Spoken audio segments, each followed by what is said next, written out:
a battle that became one of America's greatest legends. But the real story of how and why it happened is buried in myth. This was a modern army with artillery and Gatling guns. There was no way that they could lose. My grandfather, one of Custer's scouts, told Custer they would all die that day.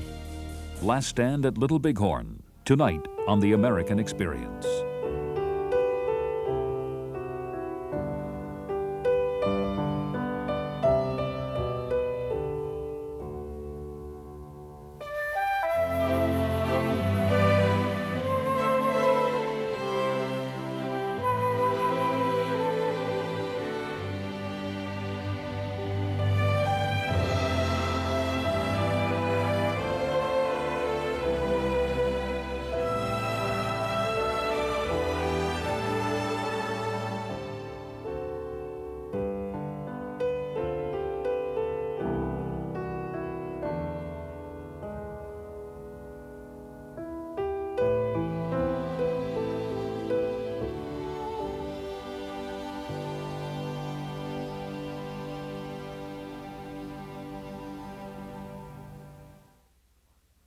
Major funding for this series is provided by the Corporation for Public Broadcasting and by the financial support of viewers like you.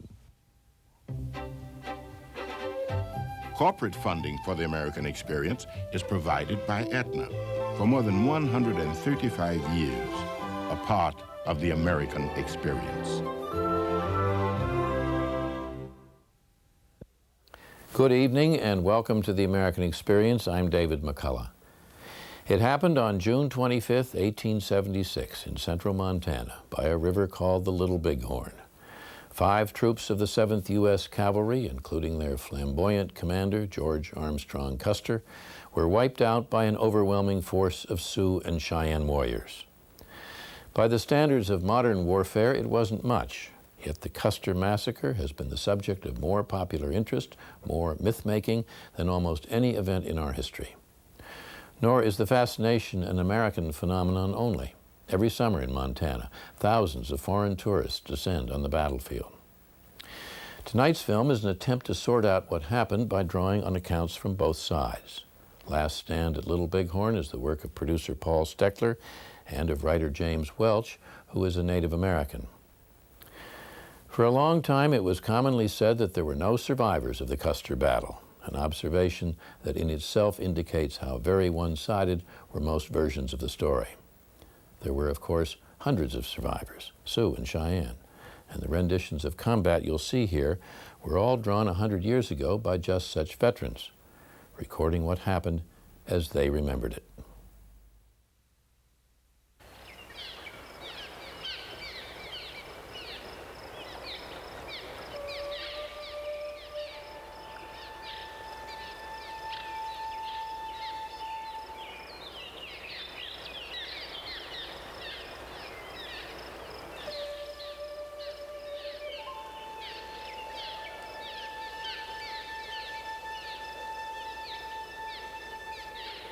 June 26, 1876. Lieutenant James H. Bradley, 7th Infantry, Scout Patrol.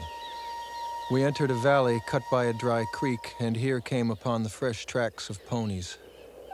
We had seen a heavy smoke rising in our front, apparently 15 or 20 miles away. While speculating upon the circumstance, 3 men were discovered on the opposite side of the Bighorn, apparently watching our movements, some of the Crow scouts whom I had furnished to General Custer. We at once signaled to them. They responded that Custer had followed the Indian trail and yesterday struck the village on the Little Bighorn, the Sioux warriors letting him get close to the village and then sallying forth in overwhelming numbers to meet him. The corpses of Custer's men were strewn all over the country. It was a terrible, terrible story, so different from the outcome we had hoped for. 263 United States soldiers died at the Battle of the Little Bighorn in 1876. Mostly farm boys and immigrants, far from their homes, they served a nation determined to take these western plains. Generations of Americans remembered them as heroes, part of a legend called Custer's Last Stand.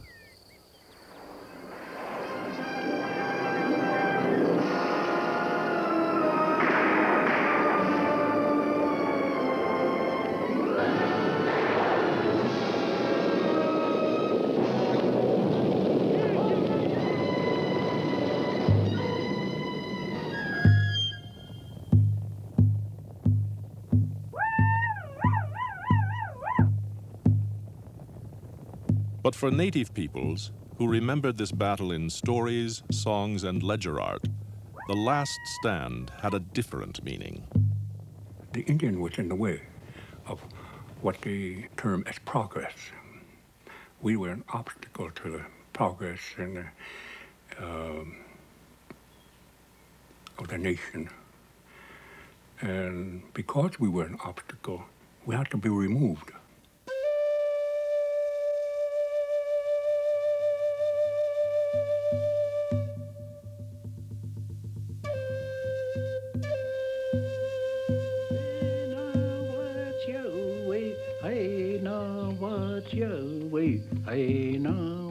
The Western Plains were called Makoche by the Lakota Indians.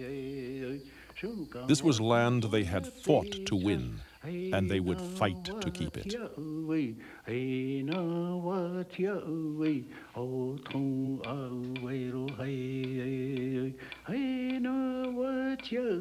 Wakantanka, the Great Mystery, gave the Lakota people the strength and courage to thrive on these Great Plains. From whites and other tribes, they took horses and guns, allowing them to live off the endless buffalo herds and move as they pleased. Forced westward, the Lakota were newcomers to the plains. In little more than 100 years, they had seized this territory from many tribes. Increasing in number to 50,000, they were known as Sioux, or enemy, to those who feared them. These lands once belonged to the Kiowas and the Crows, but we put those nations out of them. And in this we did what the white men do when they want the lands of Indians. Black Hawk, Lakota. At first, only a few whites ventured west, but soon thousands would follow, and all the tribes knew this. At that time, there was a chief by the name of Spotted Horse, a great chief. Had a vision, some spiritual information that there would be more and more of these white eyes, as they're called, coming into the Crow country. Where they come from, there are many, many of them across the great big body of water, Europe. And they're coming. So they're just like ants on the ground. You go up there and kick them around, stomp on them, but more come up. So that's the way they're going to be. I had never seen a Washichu, a white man, and did not know what one looked like. But everybody was saying that the Washichus were coming and that they are going to take our country. I remember once that I asked my grandfather about this. What does it mean? And he said that they are many. Black Elk, Lakota. The road to Little Bighorn began in the east.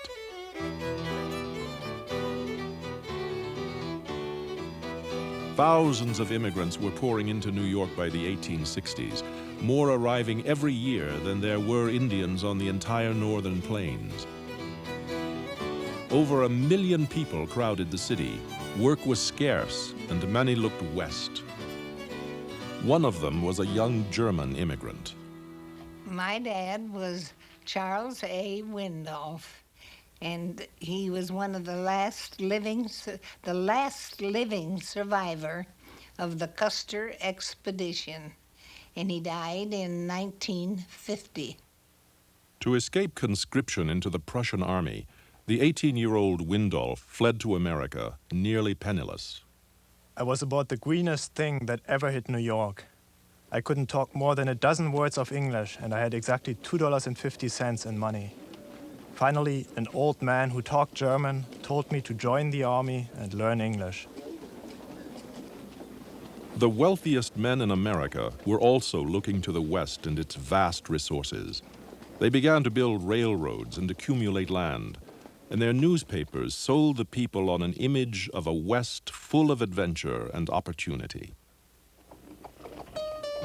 At this time, New York society befriended an ambitious young war hero, George Armstrong Custer. My darling Elizabeth, it being Sunday, I did not attempt to engage in business, but rose late. 3 of us started in a fine open carriage up Broadway. Oh, these New York people are so kind to me. I would like to become wealthy in order to make my permanent home here. Custer graduated last in his class at West Point, but his spectacular charges in the Civil War made him a general at 23. A genius at self-promotion, he was always a good story. Reporters called him the boy general with the golden locks. With the war over, the West became the place for a young officer to advance his career and make his fortune. Custer was one of many officers who used his Western postings to cut himself a piece of the Gilded Age pie. For example, he used his reputation and connections to sell stock in a Colorado silver mine to August Belmont and a group of his New York banker friends, and then he pocketed most of the receipts.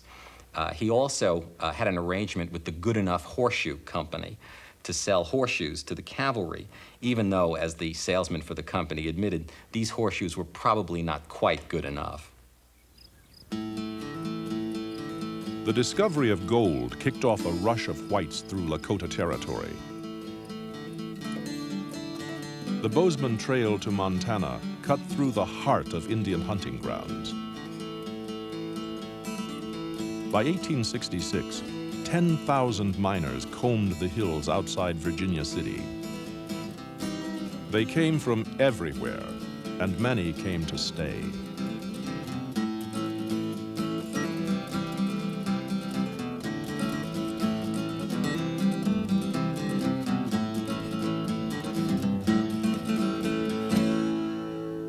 When whites reached the West, they looked at hills and they saw potential gold mines. They looked at forests and they saw lumber to be taken out. They looked at a river valley. They saw a place for corn and wheat. It was an empty space that needed to be filled up. They didn't see anyone there, certainly not anyone who was using the land in the way it should have been used. And so they took it. The immigrants that were encouraged to travel, go to the West. They told about the gold discovery and all of the other things which are enticements to encourage people to immigrate. And never told them that you're going to run into people there that are already occupying that area. They didn't tell them that. They talked as though, well, that's our property, so you can just go right across there, which was not the case. Outnumbered 4-1, the Lakota felt overwhelmed. They had less and less territory to live on. Red Cloud, a Lakota war leader, became enraged when the army built forts to protect the Bozeman Trail. What has been done in my country, I do not want. The whites have surrounded me and left me nothing but an island. When we first had this land, we were strong. Now we are melting like snow on a hillside, while you are growing like spring grass. Red Cloud's warriors and their Cheyenne allies determined to stop this invasion of their lands. Newspapers reported that only well-armed wagon trains could get through. In the middle of the fighting, a young farmer named Bill Thomas and his 7-year-old son set out for Montana. August 3rd. About a half-a-mile drive from camp this morning is a grave containing the bodies of 5 men who were killed a few days ago by Indians. As I passed by the grave, I saw that the wolves had made an opening to the inmates and had torn the flesh from the bodies. Such is the depravity of man out here that he will hardly take time to pay his last respects to the dead, but leaves him for the wild beast to howl over and often feast upon. Thomas and his son were found a week later on the banks of the Yellowstone River, arrows encircling their bodies, Thomas's journal lying beside him.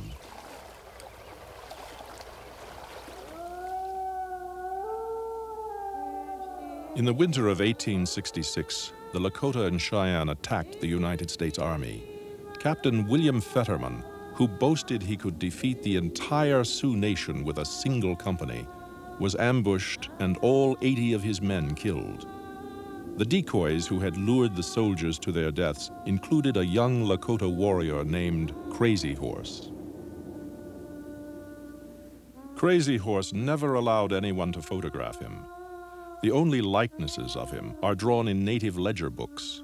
We know him entirely through stories.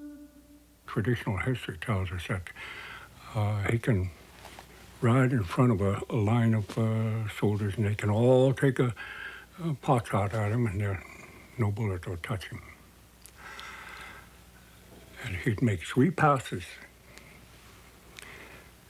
And after the 3rd pass, then his followers are encouraged to make the charge. You see, I haven't been wounded. I'm not shot. We will charge. He was said to have been born near the sacred Bear Butte in the Black Hills. As a child, he was quiet and kept to himself. As a man, he would fight and come to be counted on by his people as a savior.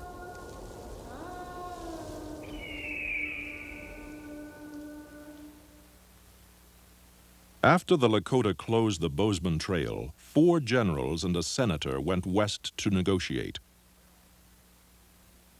In the Laramie Treaty, the Lakota were conceded a large territory that included the sacred Black Hills.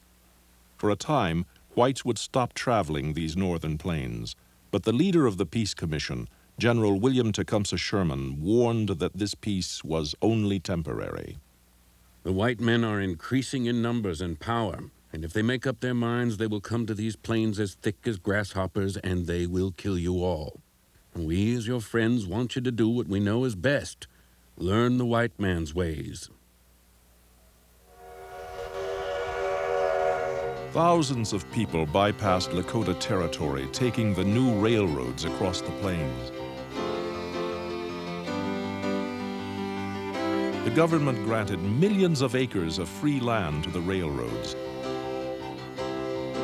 Rail companies began huge ad campaigns to sell the land along their tracks.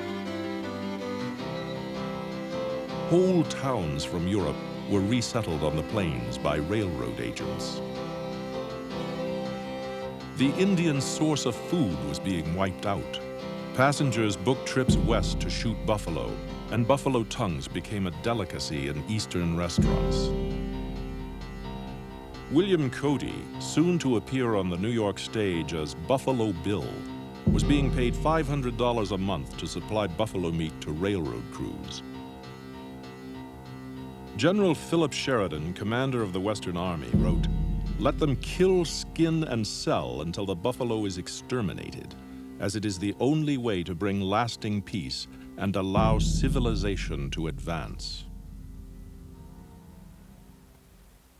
The job of Sheridan's army was to control the increasingly angry tribes as the railroad settled immigrants throughout the West. In 1867, Sheridan summoned Custer to Kansas to defend railroad workers from mounting Indian attacks.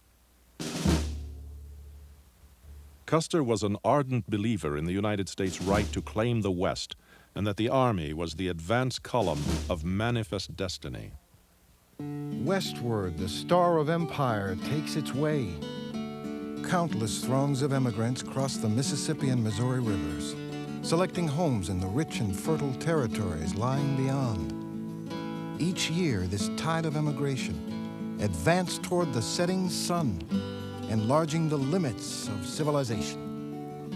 George Armstrong Custer. Kansas was the first Indian campaign covered on location by the national press. As the Army unsuccessfully chased the Cheyenne, reporters found the long-haired, buck-skinned young Custer great copy. And whatever they missed, Custer supplemented with articles about himself, written under the pen name of Nomad. Charles Windolph served as a private in Custer's 7th Cavalry. My father said that Custer was one of the meanest, arrogant, overbearing people he ever saw. He said he was all for Custer and for all the wonderful things that Custer thought he was going to do.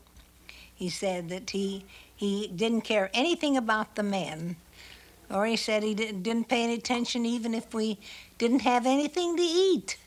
He said he'd still be riding at the head of the army, and he said with his blonde hair flying around. That's what my dad used to say. 5,000 soldiers, poor boys and immigrants looking for work, were sent west with little or no training. Many had never ridden a horse, and it was a rare cavalryman who was even a mediocre shot. They led dreary lives of harsh discipline and terrible food, with rations sometimes dating back to the Civil War. Alcoholism was common, desertion rampant, and suicide in some units approached 10%. My dear father, I suppose you as well as mother will be very much astonished when I tell you that I have not been to Mass in 3 years, but it is the truth. I am afraid I'm getting to be a careless Catholic, but when a fellow is constantly roaming from one part of the country to the other, why, he grows careless in regards to religious matters. Some of the hardest cases that I ever came across are at present serving with this company, myself among the number. And as long as I do not get drunk or get into any disturbance, I am what is termed a good soldier.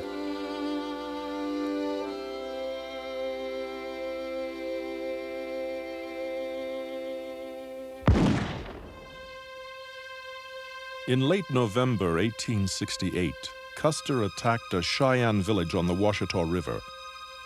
Dividing his forces and striking quickly at dawn, they killed over 100 people, many of them women and children. Washita established Custer as a renowned Indian fighter, but it also caused some to question the Army's tactics. There was absolute consensus on the end to be reached. That was the dispossession of the American Indian and their conversion to white Christian civilization.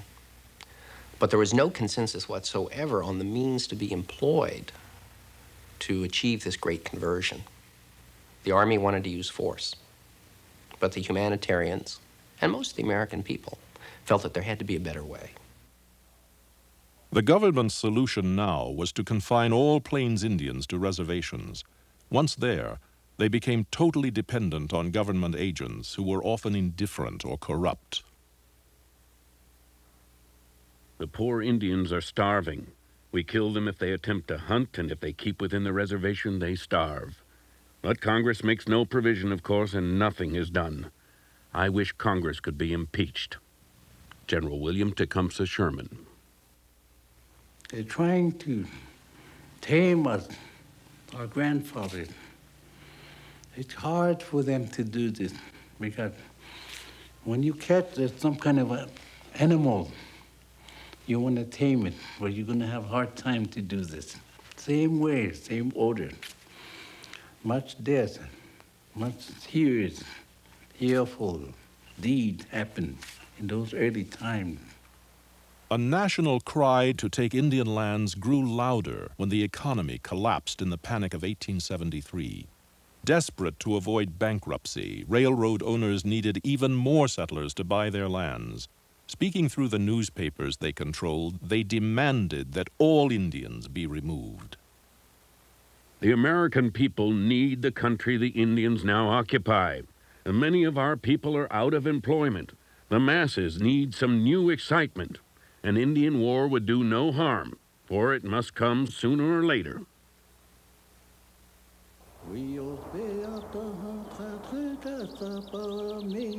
The heart of Lakota and Cheyenne lands were their sacred Black Hills, He Sapa.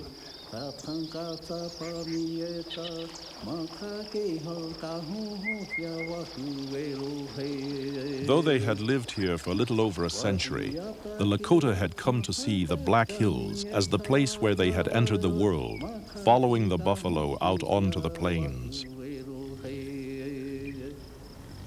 In the words of Red Cloud, he said, when a man is skin and bone, goes into the Black Hills, and comes out the next season, he's fat and slick and healthy. He said, that is my food store. That is a place where the Great Spirit has blessed, and that belongs to my people. In 1874, the government took the first step in claiming the lands recognized as Lakota in the Laramie Treaty. Under the guise of a scientific survey, they sent Custer's 7th Cavalry into the Black Hills. There were over 1,000 men, over 100 wagons. A pack of reporters came along, as did President Grant's son, Fred, who was reportedly drunk for most of the expedition. Custer even had time to shoot grizzly bears with his favorite Indian scout, Bloody Knife. To us troopers, it was a good deal like going on a prolonged picnic.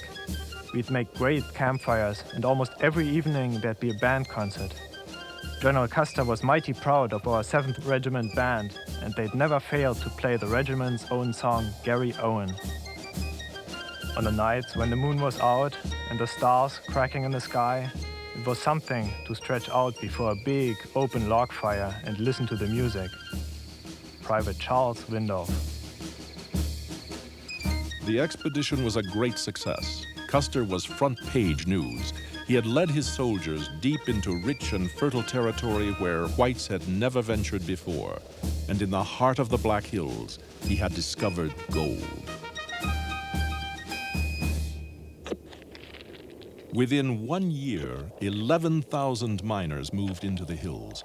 By the next year, the number climbed to more than 25,000. The Lakota called Custer Chief of All Thieves and his trail the Thieves' Trail. But they moved north to avoid confrontation.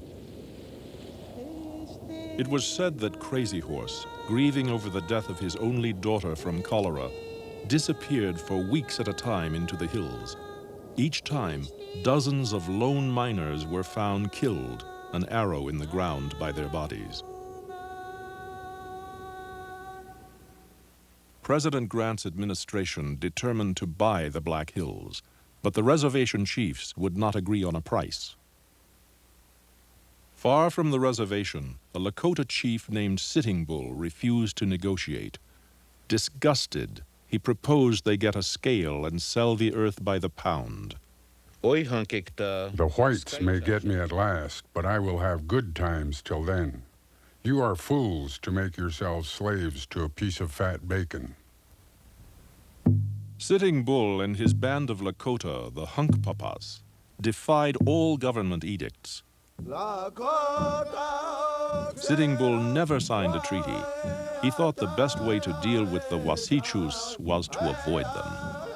He was known as an orator, a healer of the sick and a visionary. He recounted in drawings his battles with native enemies and white soldiers. His people saw him as a symbol of resistance who would never be forced onto the reservations.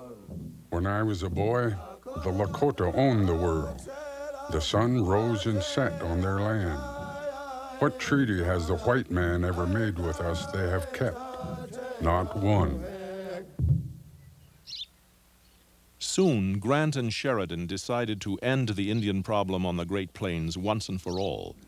All Lakota and Cheyenne bands were ordered to report to the reservations by January 30th, 1876. The Army began immediate preparations to attack those who would not comply. To the American of 1876, Indian wars were an anachronism, a reminder of a lost heroic age of American history.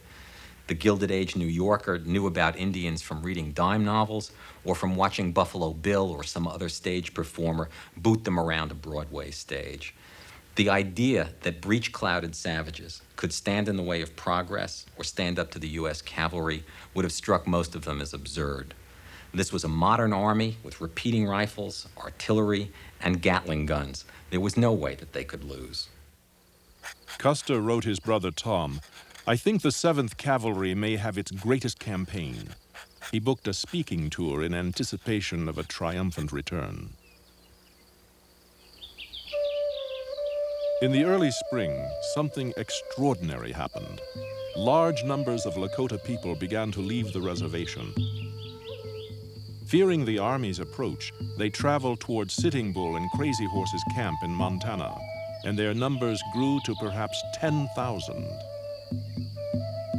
According to the stories that my grandparents told, they say it was the time when the people, meaning the Sioux, the Cheyenne, the Arapaho, all came together.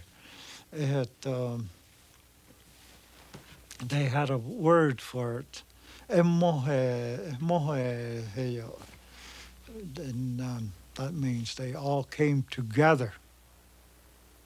The Army planned its biggest Indian campaign ever. They would march 3 separate columns into Montana. Custer's 7th Cavalry, 751 men, would ride with General Terry's Eastern Column. On the morning of May 17, 1876, the 7th Cavalry marched out of Fort Abraham Lincoln in Dakota Territory. As the band played The Girl I Left Behind Me, and crying wives and children watched the soldiers ride by, a strange and unexplainable reflection of the Army column appeared above them in the clouds. 400 miles to the west, the huge Indian encampment was moving down the valley of the Rosebud River. Here, at the Deer Medicine Rocks, they held a Sundance, the annual gathering where people gave thanks, fulfilled vows, and sought visions. Sitting Bull fasted, cut 100 strips of flesh from his arms, then had a vision of soldiers dying.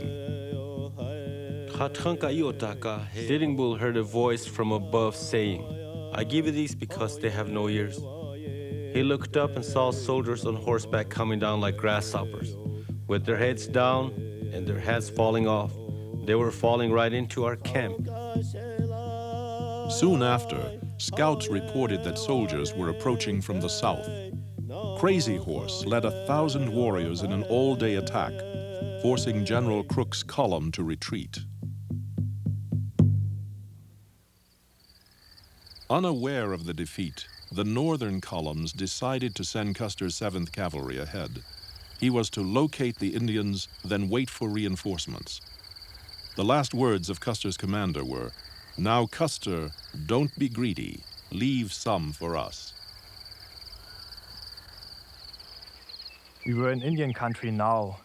There were all kinds of signs that hundreds of Indians had been here. In one place we halted, there had been a Sundance lodge. The scalp of a white man was still hanging from the ridge pole. The old-timers told us young soldiers, if we were ever wounded and left behind, that we must save our last cartridge to blow out our own brains. The 7th Cavalry had been trailing the Indians for a month. Riding with his 2 brothers and his closest friends, Custer was closing in. The trail turned towards the valley of the Little Bighorn River. Here, Custer made a fateful decision to pursue and attack, not wait for the other columns. He marched his exhausted troops long past midnight.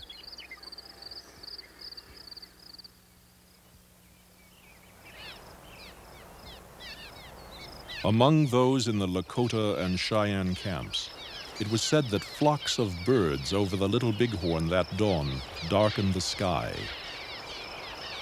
Some thought it was a warning.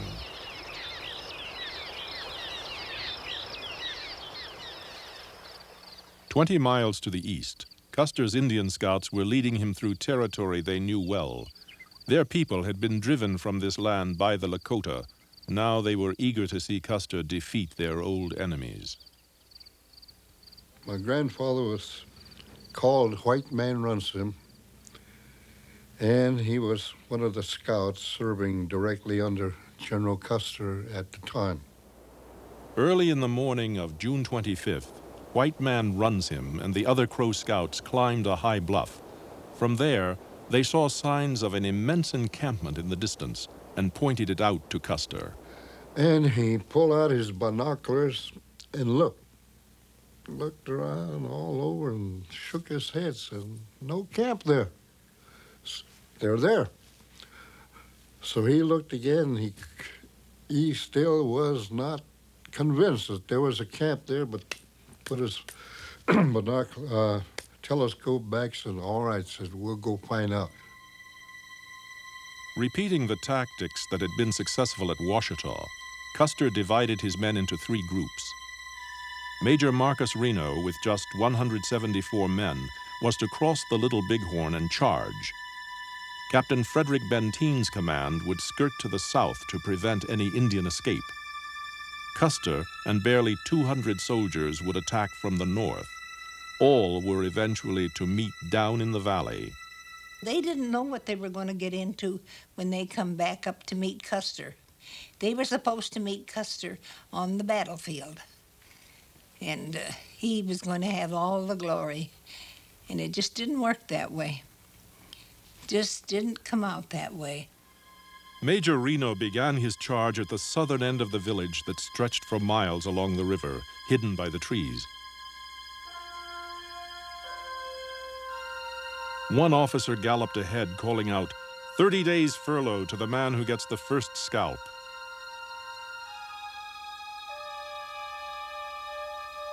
My father was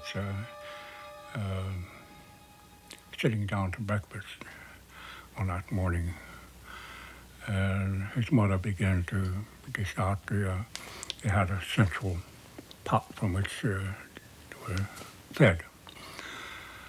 When I heard the sound of a running horse and a shouting, I couldn't make out what it was. And it came by inside the camp circle, and so my father was at that age where he was curious. He jumped up and ran out of the teepee. And it remained imprinted on his mind. A line of horsemen were coming along the ridge. And there was a slight breeze, and you could see a banner waving in.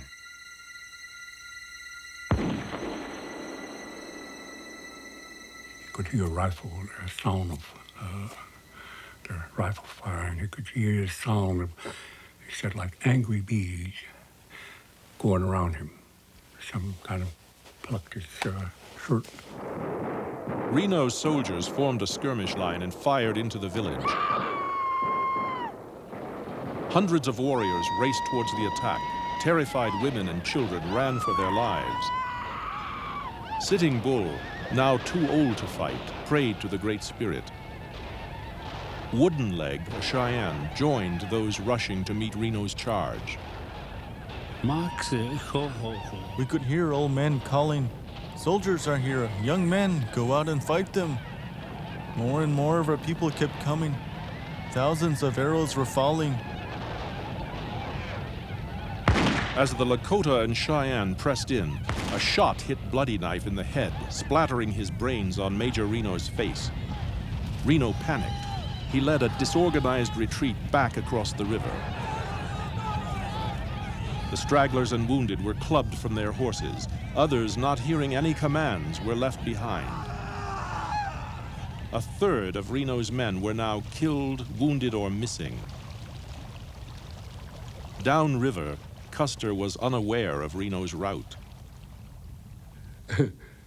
One of the scouts, White Swan, and also another one by the name of Gozehead, took off their civilian clothes, started putting on their Indian battle dress, and they were singing their medicine songs or war songs, or sometimes called death songs.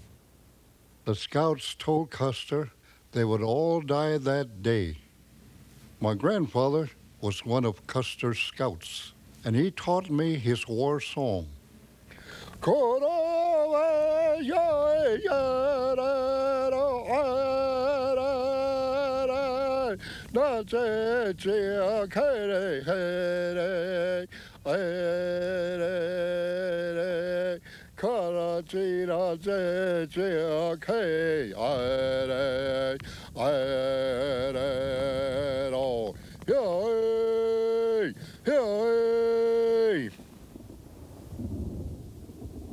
Ignoring their warnings, Custer discharged his Indian scouts.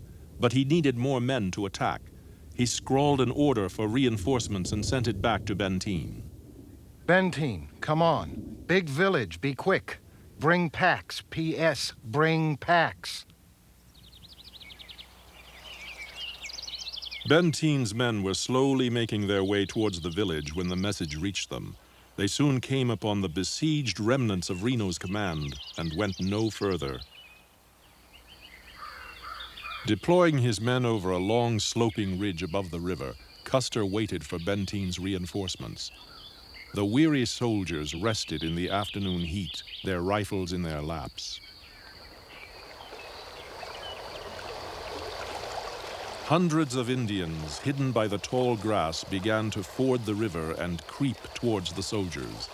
Kate Bighead, a Cheyenne woman, was with them. Most of the warriors left their ponies and hid themselves, creeping forward along coulees or behind small ridges. There were many hundreds of warriors crawling along the coulees, all around those soldiers. Suddenly, hundreds of warriors sprang to their feet. A Cheyenne-led charge overran the nearby companies. As soldiers fell, all semblance of order collapsed.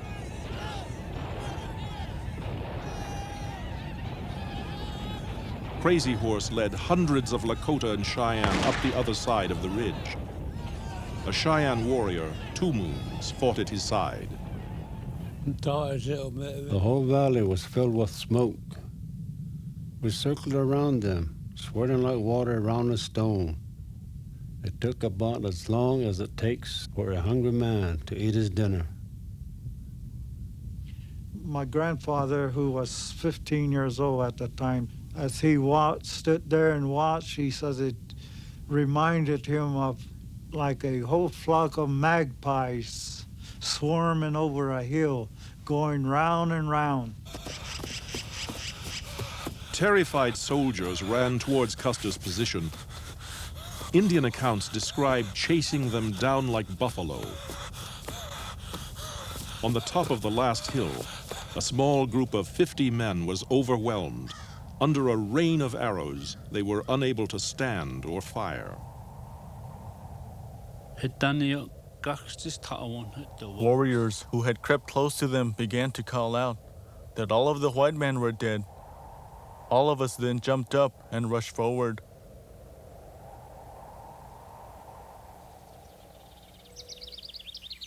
As quickly as it had begun, the last stand was over. Custer and all 210 men under his direct command lay dead or dying on the battlefield.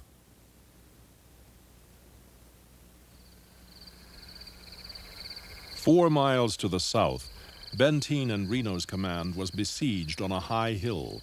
They were being picked off by sniper fire. In the heat, the many wounded cried and begged for water. The sun went down that night like a ball of fire. Pretty soon, the quick Montana twilight settled down on us, and then came the chill of the high plains. We felt terribly alone on that dangerous hilltop.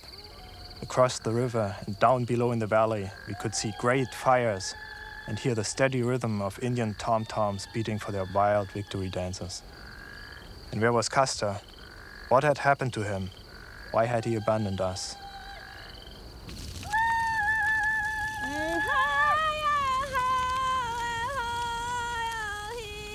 There was no dancing or celebrating in any of the camps that night. Too many people were in mourning. Too many Cheyenne and Sioux women had gashed their arms and legs to show their grief.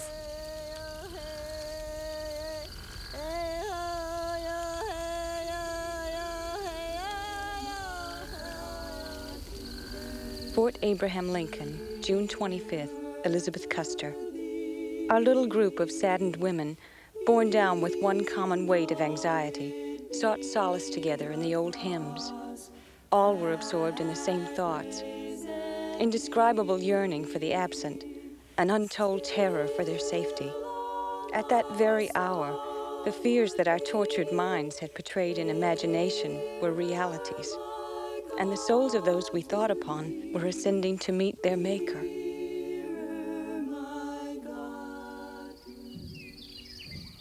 Hearing of the approach of the last army column, thousands of Lakota, Cheyenne, and Arapaho broke camp and dispersed into the mountains, leaving Reno and Benteen's command alive. The next day, the survivors came upon the remains of Custer's command. One officer, looking at the naked bodies scattered over the hillsides, exclaimed, "Oh, how white they look, how white." Captain Benteen called it a rout, a clear panic. After 2 days of 100-degree heat, the mutilated bodies of dead soldiers caused a horrible stench. Charles Windolph was assigned to burial duty. And there was no time to be wasted. And he said, all our friends, he said we had to just put them all in the graves. And he said that was the horrible part of it. And he said when we left, he said there was just nothing but all the graves. I don't think they even marked them in those days, did they? I don't think so. It was just the battlefield, and wherever they fell, and there was room, then they'd bury them. Fearing the return of the Indian warriors, the burial crews left quickly. And dollar bills, the dead soldiers' pay, blew back and forth in the hot wind. News of the disaster soon broke across the country. Overnight, newspapers transformed the utter defeat into a vision of heroic martyrdom. Reporters who had never been within 1,000 miles of the Little Bighorn wrote of Custer making his gallant last stand. They singled out Sitting Bull as the fiendish agent of Custer's destruction, writing that he had learned Napoleonic war strategy from French Jesuits, or was not even an Indian, but a white renegade once expelled from West Point. A cry arose to avenge America's fallen hero.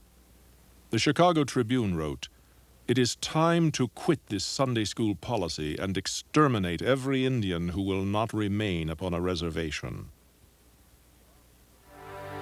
The Army mobilized its entire western force against the Sioux and Cheyenne. Their rallying cry was, "Get the first scalp for Custer." Throughout the fall and winter, the Army pursued the scattered bands. Marching in sub-zero weather, the troops burned villages and supplies. The bands fled before them into the snows. Before they left to go up in the hills, they saw the destruction of the camp. They saw the teepees go up in flames, and they heard the horses as their throats were cut. Well, all of the gathering of the summer's food they had just lost it. And there they were up in the mountains with had nothing to eat. And most of their warm equipment was left in the camp, and it went up in flames. The Army chased Sitting Bull's people north, keeping them from joining Crazy Horse. Crazy Horse's wife was sick with tuberculosis. His people were hungry and desperate. Wherever we went, they came to kill us. Crazy Horse hardly ever stayed in camp. People would find him out alone in the cold. Once my father found him out alone like that, and he said to my father, "Out here, the spirits may help me. I am making plans for the good of the people." Black Elk. One by one, the bands began to surrender.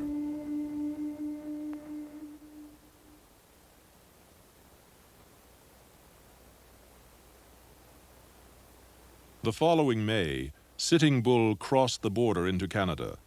He was hounded by reporters from New York looking for the real story of Custer's last battle. He told them, "They say I murdered Custer. It is a lie. He was a fool and rode to his death." The day after Sitting Bull escaped into Canada, Crazy Horse led 300 families into the Red Cloud Agency to surrender. Fearing trouble, the Army eventually contrived to place Crazy Horse under arrest. When he tried to escape, a guard stabbed him in the back with a bayonet.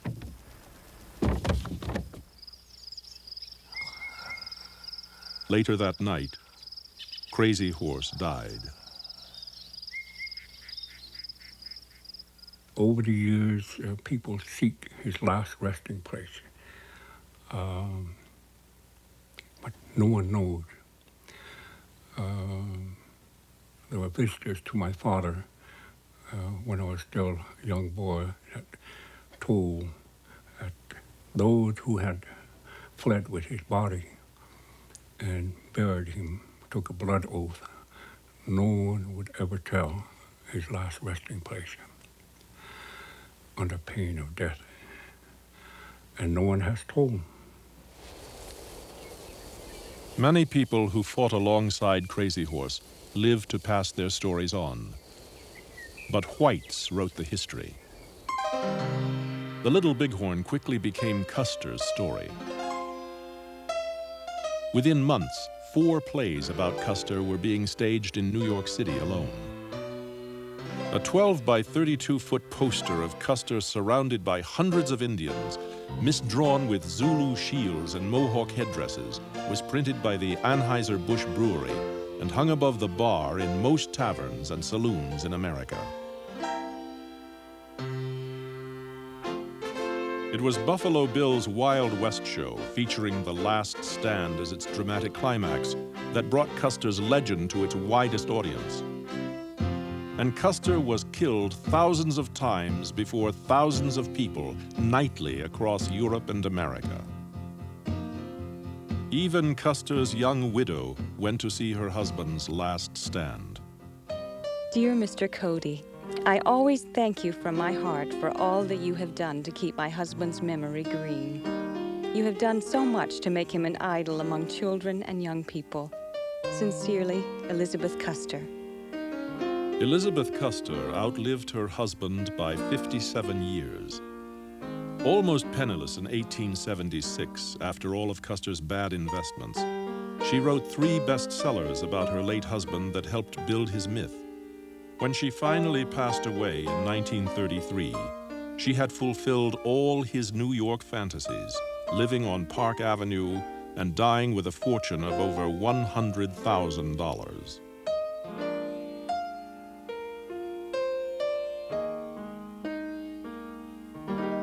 She had lived long enough to watch her husband recreated on film time and time again.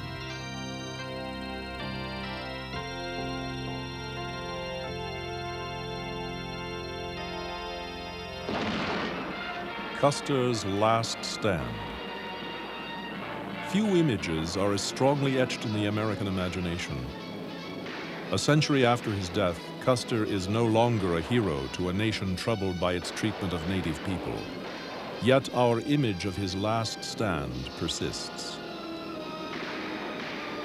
Custer in his buckskins, with the flags, with his cavalrymen, the open range all around, and the Cheyenne and Lakota closing in.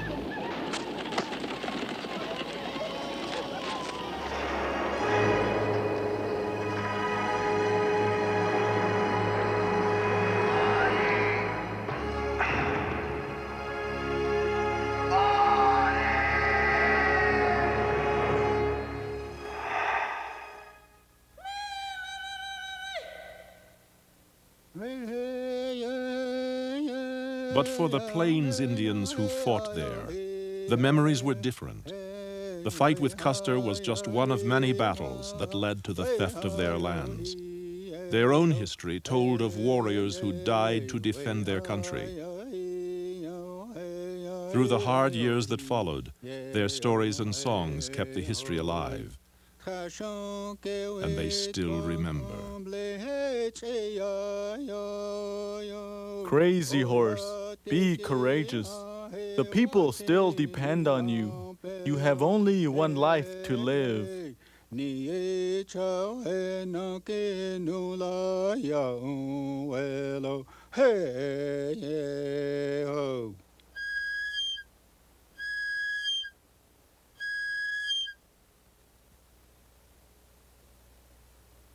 Ay ay ay ay ay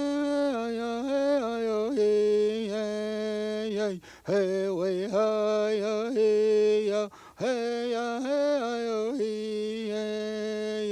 hey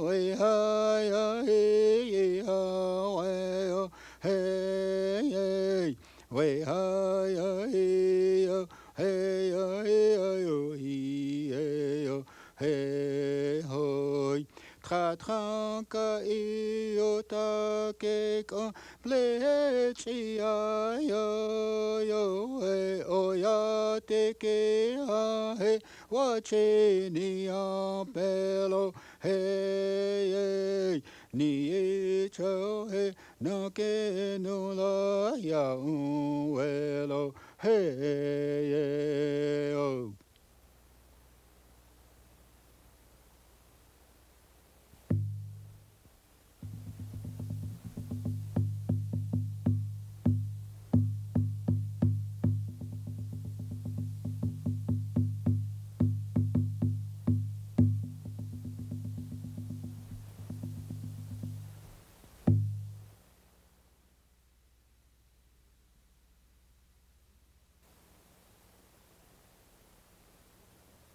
Major funding for this series is provided by the Corporation for Public Broadcasting and by the financial support of viewers like you. Corporate funding for the American Experience is provided by Aetna. For more than 135 years, a part of the American Experience. As an additional service of this station, Last Stand at Little Bighorn is available from PBS Home Video. To order by credit card, call 1-800-PLAY-PBS. This is PBS. Shop online for the best of public television and radio. Shop WGBH. Go to shop.wgbh.org. Every purchase directly supports your favorite shows on WGBH, and members always get a 15% discount.